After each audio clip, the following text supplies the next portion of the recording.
Hello అండి, ఇంతకు ముందు వీడియోలో ఈ blouse back part arm round తో చెస్ట్ లూజ్ ఎలా మ్యాచ్ అయ్యేటట్టు మనం బ్లౌజ్ కట్ చేసుకోవాలి, బ్లౌజ్ ఫిట్టింగ్ బాగుండాలి అంటే చెస్ట్ లూజ్ ఈ చంక లూజ్ ఎలా మ్యాచ్ అవుతుంది అనేది తెలియని వాళ్ళ కోసం కొన్ని టిప్స్ అయితే షేర్ చేస్తూ బ్యాక్ పార్ట్ అయితే కట్ చేసి వీడియో అయితే షేర్ చేశానండి. మీకు ఎవరికైనా ఇంట్రెస్ట్ ఉంటే కనుక ఇంతకు ముందు వీడియోలో ఉంటుంది, ఒకసారి చెక్ చేసేయండి. ఇప్పుడు ఈ బ్యాక్ పార్ట్ అయితే ఆల్రెడీ కటింగ్ వీడియో పెట్టేశాను కదా. ఇప్పుడు ఈ బ్లౌజ్ కి hands, elbow hands, puff hands అనమాట, ఎల్బో వరకు పఫ్ హ్యాండ్స్ అయితే ఎలా కట్ చేసుకోవాలి అనేది ఈ వీడియోలో క్లియర్గా ఎక్స్ప్లెయిన్ చేస్తానండి. ఇదిగోండి, నాకు చేతి వాలు ఇటనమాట, ఓకేనా. ఈ హ్యాండ్స్కి అయితే మాత్రం ఇటే. మీరు కొంచెం వీడియో అటు ఇటుగా ఉన్న అడ్జస్ట్ చేసుకోండి. నేను చెప్పే విధానం మీకు అంటే రివర్స్లో ఉంటుంది. బట్ ఏంటంటే నేను ఇటు కట్ చేశాను అనుకోండి, మీకు వీడియో క్లియర్గా కనబడుతుంది. కానీ నాకు చేతి వాళ్ళు మార్క్ చేసుకోవడం అనేది ఇటు అనమాట. సో అందుకని చెప్పేసి నాకు వీలుగా ఉందనుకోండి, మీకు ఎక్స్ప్లెయిన్ చేయడానికి కొంచెం కంఫర్ట్గా ఉంటుంది కాబట్టి నా వీలుగా ఉన్న దాని వైపే నేను పెట్టుకున్నాను.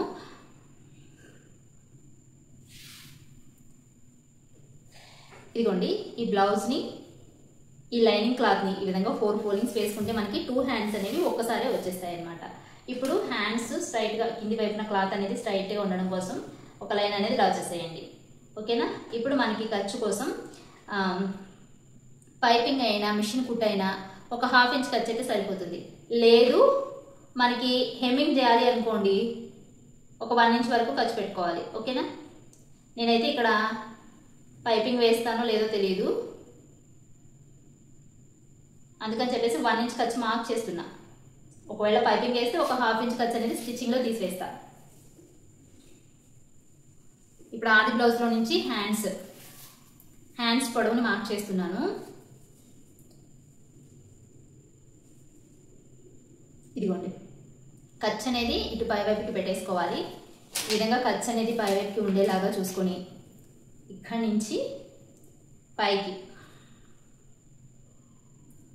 ఇక్కడ వరకు ఒక మార్క్ పెట్టుకోవాలి. ఖర్చుతో సహా ఒక మార్కింగ్ పెట్టేసుకున్న తర్వాత మనము ఈ పొడవు ఎంత వచ్చిందో చూసుకోవాలి.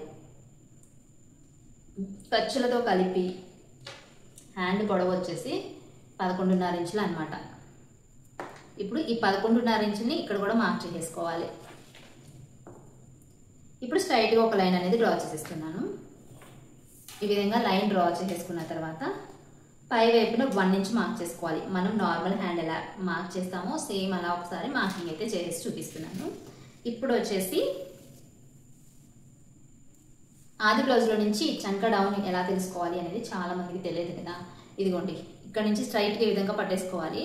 ఈ విధంగా పట్టుకొని ఇట్లా పట్టేసుకొని ఈ కుట్టు వరకు ఒక మార్క్ అయితే పెట్టేసుకోండి. చూసారా, ఈ కుట్టు వరకు, ఫస్ట్ కుట్టు వరకు మార్క్ పెట్టేసుకొని కింది వైపును కూడా చేతి లూజ్ని మార్క్ చేసేసుకోవాలి. ఇది చేతి లూజ్ వచ్చేసి మార్క్ చేసేసాను.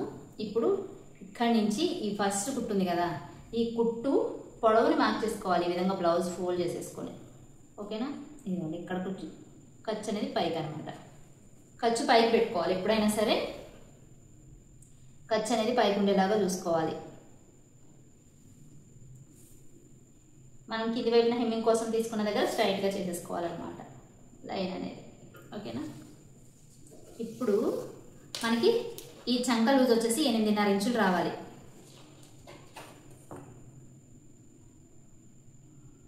బ్యాక్ పార్ట్తో మ్యాచ్ అవ్వాలన్నమాట. ఈ చంక లూజ్ అనేది బ్యాక్ పార్ట్తో మ్యాచ్ అవ్వాలి. చూపిస్తాను. ఇలా హ్యాండ్ రౌండ్ షేప్ అనేది డ్రా చేసుకోవాలి. ఇదిగోండి, ఈ సెకండ్ లైన్ దగ్గర నుంచి మనము హ్యాండ్ అనేది ఈ విధంగా చూసుకోవాలి. ఎందుకంటే ఇది షోల్డర్ జాయింట్లో పోతుంది కాబట్టి సెకండ్ లైన్ దగ్గర నుంచి హ్యాండ్ అనేది ఈ విధంగా చూసుకోవాలి.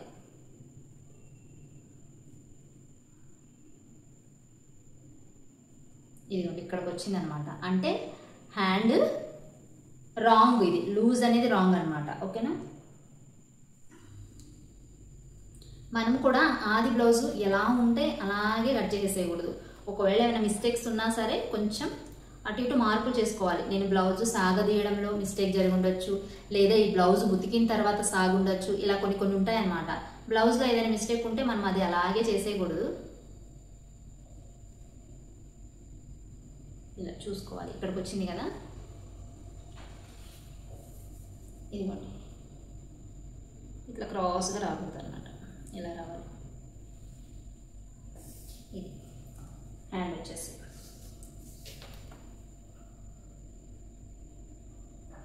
చంక డౌన్ వచ్చేసి 3 ఇంచులండి.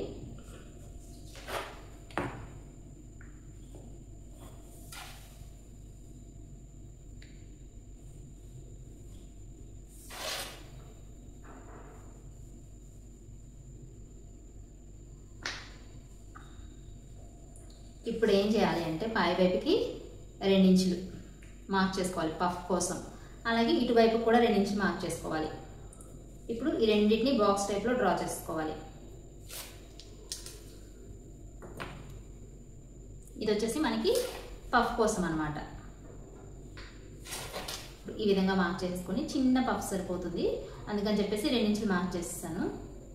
ఇలా షేప్ చేసేసుకోవడమే అంతే.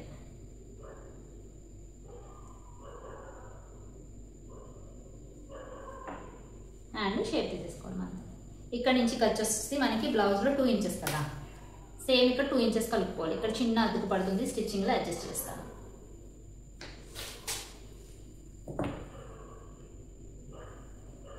ఓకేనా, ఇంతే. హ్యాండ్స్ అయితే ఇలా కట్ చేసుకోవాలి.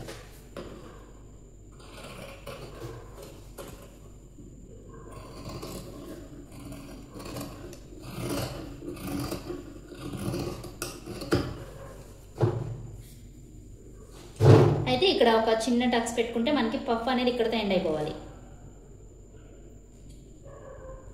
పఫ్ అనేది ఇక్కడతో ఎండ్ అయిపోతుంది అనమాట. ఓకేనా, మిడిల్లో ఒక టక్స్ అనమాట, ఇక్కడ ఒక టక్స్. మనకి ఫ్రంట్ లోతు ఇక్కడ నుంచి మనం నార్మల్గా లోతు ఎలా తీసుకుంటామో అలా తీసేసుకుంటే సరిపోతుంది. నేను స్టిచ్చింగ్లో తీస్తాను.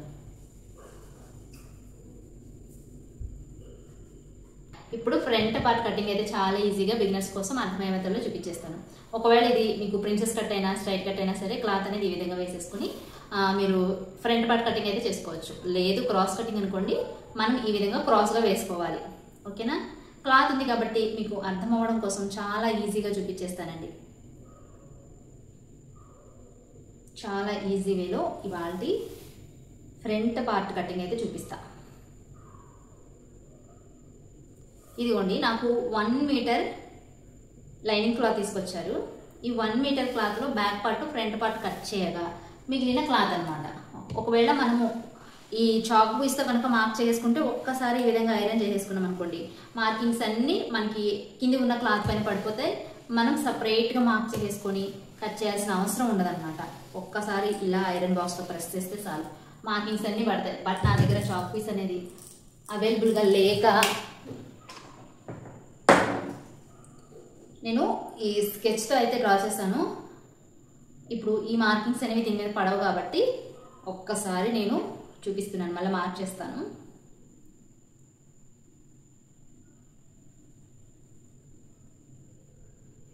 ఇదిగోండి, క్రాస్గా ఈ విధంగా వేసేసుకొని మీరు బ్యాక్ పార్ట్ ఎలా అయితే ఉందో అలా ఒకసారి లైన్స్ అనేవి డ్రా చేసేసుకోవాలి.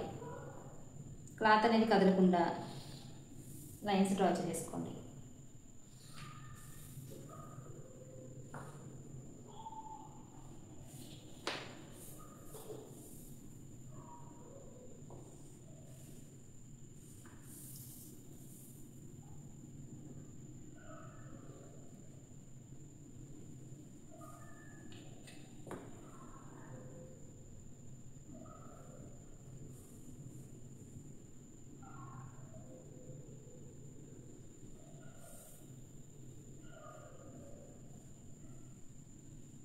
ఓకేనా, ఈ విధంగా మార్కింగ్ చేసేసుకొని ఒకసారి దీన్ని పక్కకు తీస్తున్నాను నేను. ఇదిగోండి, ఇక్కడ నుంచి వచ్చేసి మనకి 5.5 ఇంచులు చంకడం. ఎందుకంటే మనకి రౌండ్ షేప్ అనేది కరెక్ట్గా రాదు, ఎంత కరెక్ట్గా డ్రా చేసినా సరే కరెక్ట్గా రాదు. ఇక్కడ నుంచి 5.5 ఇంచులు మనకి పర్ఫెక్ట్గా ఫిట్టింగ్ రావాలి అంటే ఇలా కొన్ని ట్రిక్స్ ఉంటాయన్నమాట. మనకి నేను మార్కింగ్ చేసేటప్పుడు పర్ఫెక్ట్గా మార్క్ చేస్తానండి. నాకు ఎందుకు ఎలా పడితే అలా మార్కింగ్ చేసేస్తే నచ్చదనమాట. అది ఫిట్టింగ్ బాగుండాలి మనం స్టిచ్ చేసేది ఏదైనా సరే అని చెప్పేసి కొంచెం లేట్ అయినా సరే నేను ఇలా చూసుకొని మార్కింగ్స్ అయితే చేస్తాను. ఇప్పుడు మనకి ఈ రౌండ్ షేప్కి దీనికి కొంచెం తేడా వచ్చేసింది చూసారా. ఇదిగోండి, దీనికి ఇలా తేడా వస్తుందని చెప్పేసి నేను ఇలా మార్కింగ్ చేస్తాను. ఇప్పుడు ఇక్కడి నుంచి మనం కొంచెంగా లోపలికి ఒక 1/2 ఇంచు లోపలికి లోతనే తీసుకోవాలి. ఫ్రంట్ పార్ట్ కాబట్టి చంకల్లో చుంచులు రాకుండా, ముడతలు రాకుండా, లూజ్ లేకుండా ఉంటుందన్నమాట. ఇలా ఇక్కడ ఒక 1/2 ఇంచు లోతు తీసుకుంటే సరిపోతుంది. ఇది బ్యాక్ పార్ట్ కదా, ఫ్రంట్ పార్ట్లో 1/2 ఇంచు ఇలా. అయితే మనము ఇది షోల్డర్ వచ్చేసి 5.5 ఇంచులు పెట్టాం కదా, చూసారా ఎంత డిఫరెన్స్ వచ్చేసిందో. షోల్డర్ వచ్చేసి 5.5 ఇంచులు అంటే మనకి ఇక్కడికి రావాలి. మార్క్ చేసుకునే విధానంలో కూడా ఇలా, అంటే మనం మార్క్ చేసుకునే వీటిని బట్టి కూడా ఉంటుంది ఎంత తేడా. చూసారా ఇదిగోండి ఇలా తేడా వచ్చేస్తుంది అనమాట.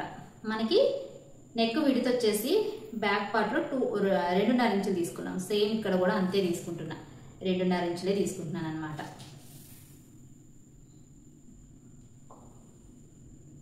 ఓకేనా, ఈ విధంగా నెక్ విడత్ని డ్రా చేస్తాను. నెక్ లెంత్ డ్రా చేయలేదు. ఇప్పుడు వచ్చేసి నెక్ లెంత్ డ్రా చేస్తున్నా.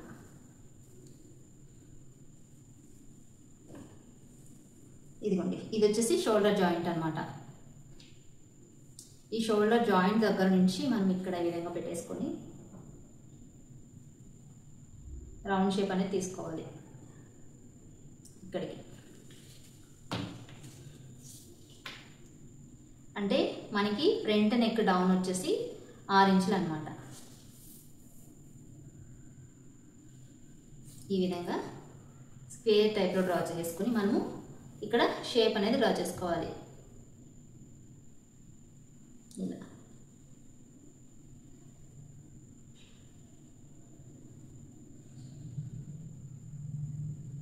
ఇలా షేప్ అనేది డ్రా చేసుకోవాలి. ఇప్పుడు ఫ్రంట్ పొడవు అనమాట. ఫ్రంట్ పార్ట్ పొడవుని షోల్డర్ దగ్గర నుంచి మెయిన్ డాట్ వరకు ఈ విధంగా పట్టుకొని గట్టిగా లాగకూడదు, లూజ్గా వదలకూడదు. ఇలా ఇక్కడ ఒక మార్కింగ్ అయితే పెట్టేసుకోవాలి. టేప్తో కొలిచి చూపిస్తున్నాను. ఇదిగోండి ఇది షోల్డర్ జాయింట్ అనమాట. ఈ ఖర్చును వదిలేసేయండి. ఇక్కడి నుంచి మనకి 12.5 ఇంచులు వచ్చింది. 12.5 ఇంచులు ఎందుకు వచ్చిందో చెప్తాను. మనకి చెస్ట్ అనేది 10 ఇంచుల దగ్గర ఉంటుందన్నమాట. మెయిన్ చెస్ట్ అనేది మనం చెస్ట్ లూజ్ కూడా 10 ఇంచుల దగ్గర తీసుకుంటాము. ఇప్పుడు ఈ 10 ఇంచుల దగ్గర నుంచి కింది వైపుకి డాట్ పొడవు వచ్చేసి 2.5 ఇంచులు అనమాట. 1, 2, అర 2.5 ఇంచులు. ఓకేనా, ఈ డాట్ పొడవు వచ్చేసి 2.5 ఇంచులు. అసలు చెస్ట్ పొడవు వచ్చేసి 10 ఇంచులు. ఇప్పుడు మనము బ్యాక్ పార్ట్లో 2 ఇంచెస్ ఖర్చు కోసం తీసుకున్నాం కదా, సేమ్ ఇక్కడ కూడా అదే 2 ఇంచెస్ని ఖర్చు కోసం మార్క్ చేసుకోవాలి.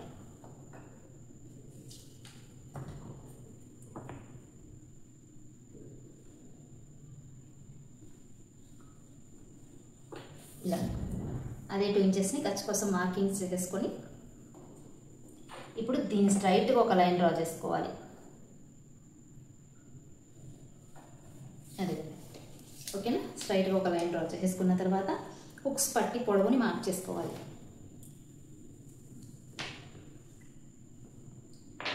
ఇది ఇక్కడ వరకు కదా, స్టిచ్చింగ్ వరకు ఇక్కడికి వస్తుంది. ఇక్కడి నుంచి హుక్స్ పట్టి బెల్ట్ వరకు ఇక్కడ వరకు, మనకి బెల్ట్ ఖర్చు వచ్చేసి ఇక్కడ వరకు, మధ్యలో డాట్ వచ్చేసి ఇక్కడ వరకు. ఈ విధంగా మనం అన్నిటికీ కొలుచుకొని తీసుకోవాలి.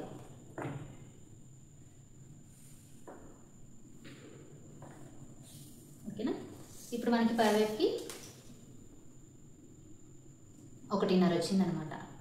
ఇప్పుడు పైవైపు ఇప్పుడు ఇక్కడి నుంచి మనము 2.5 ఇంచులకి మార్క్ చేసుకోవాలి. ఓకేనా, ఈ విధంగా 2.5 ఇంచులకి మార్క్ చేసుకుంటే మనకి ఇది చెస్ట్ ఎక్కువగా ఉన్న వాళ్ళకైతే ఒక 3 ఇంచుల వరకు పెట్టుకోవచ్చు. చెస్ట్ తక్కువగా ఉన్న వాళ్ళకైతే 2 ఇంచులు అయితే సరిపోద్ది అనమాట. ఈ డాట్ కోసం నేను 2 ఇంచులు అయితే మార్క్ చేస్తున్నాను. ఓకేనా, ఇప్పుడు ఇక్కడి నుంచి మనం క్రాస్గా డ్రా చేసుకోవాలి. ఈ విధంగా క్రాస్గా డ్రా చేసుకోవాలి. ఇప్పుడు ఇక్కడ ఒక 1/2 ఇంచు, జస్ట్ ఒక 1/2 ఇంచు మాత్రం పైకి ఈ విధంగా మార్క్ చేసుకుంటే మనకి సరిపోతుంది. ఇప్పుడు ఇక్కడి నుంచి ఇక్కడికి ఇలా. ఓకేనా, ఆది బ్లౌజ్ లేకుండా నేను అన్నీ మీకు వివరంగా చూపిస్తున్నాను. చూడండి, చూసారా కరెక్ట్గా వచ్చింది, చూసారా? ఇదిగోండి ఇక్కడ వరకు అన్నమాట. మనము ఇక్కడ కట్ చేస్తాం కాబట్టి కుట్టేసరికి ఇక్కడికి వస్తుంది. అంతే, చాలా సింపుల్గా ఫ్రంట్ పార్ట్ కటింగ్ అయితే చేసుకోవచ్చు. ఇక్కడ కూడా నెక్స్ట్ కట్ చేయట్లా, ఎందుకంటే సాగిపోతుంది కాబట్టి. స్టిచ్ చేసేటప్పుడు నెక్ కట్ చేస్తారు. అదే వెంటనే స్టిచ్ చేసుకున్నాం అనుకోండి ప్రాబ్లం ఉండదు. కొంచెం లేట్గా స్టిచ్ చేసామనుకోండి ఇలా నెక్స్ అనేవి సాగిపోతాయి అన్నమాట. కాబట్టి మనం కేర్ఫుల్గా ఉండాలి.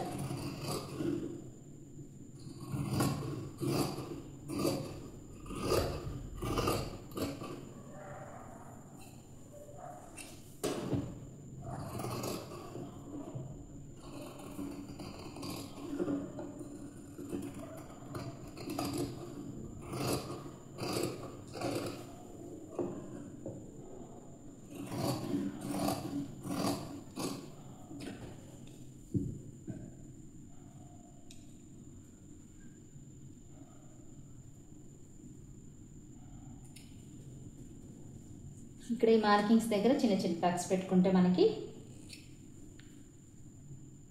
ఏది ఎక్కడ వరకు కట్ చేయాలి అనేది ఒక ఐడియా ఉంటుంది అన్నమాట.